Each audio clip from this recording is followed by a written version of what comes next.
હવે જોઈએ અગત્યના સમાચાર। જેતપુર શહેરના રાજેશ્વરી સોસાયટીમાં રહેતા અને જેતપુર સ્ટેન્ડ ચોક વિસ્તારમાં મહાવીર શોપિંગ સેન્ટરમાં પેઢી ધરાવતા અને ડુંગળી બટેટાના વેપારી જયદીપભાઈ કેશરિયા નામના વેપારીએ જેતપુર પોલીસ સ્ટેશનમાં 2 દિવસ પહેલા પોતાના બંધ મકાનમાં ચોરી થઈ હોવાની ફરિયાદ નોંધાવી હતી।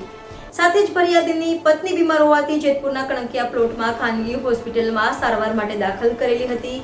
પત્નીની સારવાર માટે પતિ હોસ્પિટલમાં રોકાયા હતા। એ અરસામાં રાત્રિ દરમિયાન રેકી કરી રાત્રિ દરમિયાન બંધ મકાનના દરવાજા તોડી ચોરી કરવાની ટેવ ધરાવતા હતા આરોપીઓ। સાથે જ આરોપીઓને પૈસાની જરૂર હોવાથી અને મોજશોખ કરવા માટે વધુ પૈસા જોતા હોવાથી ચોરીઓ કરતા હોવાની કબૂલાત આરોપીએ પોલીસ સમક્ષ આપી હતી। સાથે ઝડપાયેલા આરોપીમાંથી મુખ્ય આરોપી ઉર્ફે ઉમેશ ઉર્ફે ઉંદરડી રમણીકભાઈ વાળા વિરુદ્ધ અલગ અલગ 19 જેટલા ગુનાઓ પોલીસ ચોપડે નોંધાઈ ચૂક્યા છે। અને આરોપી જયેશ ઉર્ફે ટકો ભાયાભાઈ ગઢવી વિરુદ્ધ પણ 2 જેટલા ગુના નોંધાઈ ચૂક્યા છે। જ્યારે ચોરીની ઘટનામાં પગ મૂકનાર આરોપી રવિ આંબાભાઈ કારતનિયાને પહેલી જ વારમાં પોલીસના હાથે રંગે હાથ ઝડપાઈ ગયો। NN news Jetpur. દર્શક મિત્રો, તમારી આસપાસ બની રહેલી અવનવી ઘટનાઓ વિશે જાણવા માટે NN ન્યૂઝને લાઈક કરો, શેર કરો, સબસ્ક્રાઇબ કરો અને બેલ આઇકન પ્રેસ કરો, જેથી આપને નોટિફિકેશન્સ મળતી રહે।